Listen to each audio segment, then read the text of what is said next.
बिस्मिल्लाहिर्रहमानिर्रहीम, अस्सलाम वालेकुम। कुछ लोगों ने मुझे कमेंट्स भेजे हैं व्हाट्सएप पे, कुछ लोगों ने मैसेज भेजे हैं कि बे के बारे में अगर आप थोड़ा सा एक्सप्लेन करके बताएं तो हमें ज़्यादा आसानी होगी कि हम बे को गोल कैसे लिखेंगे और नॉर्मली जो स्टार्ट करेंगे तो वो कैसे लिखेंगे। तो मैंने सोचा कि चलो आज मैं एक स्पेशल क्लास लूँगा बे पर। मैं आपको समझाऊँगा पहले कि बे कैसे लिखेंगे और उसके बाद उसमें गोलाई कैसे लेंगे। जिनके पास मेरा नंबर नहीं है तो ये मेरा व्हाट्सएप नंबर है, आप मुझे व्हाट्सएप भी कर सकते हैं, मैसेज भी कर सकते हैं। और जिन लोगों ने अभी तक चैनल सब्सक्राइब नहीं किया वो अभी इस चैनल को सब्सक्राइब करें और नीचे कमेंट्स में मुझे आप कमेंट्स भेजते रहें, तो इंशाल्लाह हम कोशिश करेंगे रिप्लाई करें। तो चलते हैं बोर्ड की तरफ। लोगों ने कहा है कि ये नॉर्मल बे हम कैसे सीखते जाएँ, तो मैंने उनको कहा था कि आप लोग स्केल ले लें। स्केल नहीं तो आप लोगों के पास 4 लाइन है, तो 4 लाइनों में आपने फर्स्ट स्टेप करना है, ऐसे लिखना है।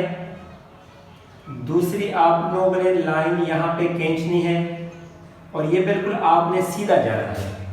ये देखिए दोबारा, ऐसे आपने लाइन लगानी है, सीधा लाइन पे आपने लाइन लगानी है और फिर आपने बिल्कुल ऊपर जाना है।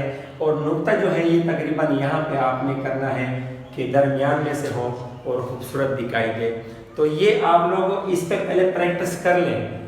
एक पेज ले लें, उस पे 4 बे आप लिख लें, वो पेज भरते जाएं। जब वो मुकम्मल हो जाए तो आप लोगों ने इसमें दोबारा दूसरे स्टेप पे गोलाई लेकर आनी है। गोलाई कैसे होगी वो आप देखें, इसको जरा थोड़ा सा ऐसे, और ये देखो इसमें से जो एच है ना, एच यहाँ से मैंने इसको हटा दिया, यहाँ से मैंने एच हटा दिया।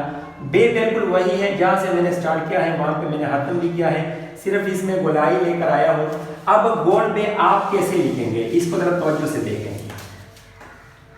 पहले आप ये बे सीखें, ये बे आपने लिख ली, उसके बाद इसी बे में देखो गोलाई आपके पास आ गई। इसी बे में अगर दोबारा बाहर से आप लगाते हो तो बाहर से लगाओ, तो कोई प्रॉब्लम इसमें नहीं आती। देखो बाहर से बे है। अब आप लाइन बनाएं, 4 लाइन लिखें ऐसे। ये आपके पास 4 लाइन आ गए और आपने बे को ऐसे गोल लिखना है, ऐसे। ये देखो ये बे आपके पास आ गया, ये बे आपके पास आ गया। कभी ये गलती ना करें कि आप बे को दोनों तरफ ये इस तरह लिखें, तो ये बिल्कुल गलत है। अगर कोई इस तरह लिखता है तो ये भी गलत है। तो कोशिश करें कि आप बे को इस पे प्रैक्टिस करें। दोबारा आप लोग पहले एच वाली जो मैंने बताया था लाइन वाली बे, ऐसे ये सीखें। उसके बाद आप इसमें गोलाई लें और साथ में जो नुक्ता है ये बिल्कुल दरमियान में होना चाहिए। तो आप जब इस पर प्रैक्टिस करेंगे तो इंशाल्लाह आपको बिल्कुल ये कॉन्सेप्ट क्लियर हो जाएगा कि गोल बे कैसे लिखा जाता है। जज़ाकल्लाह, थैंक यू।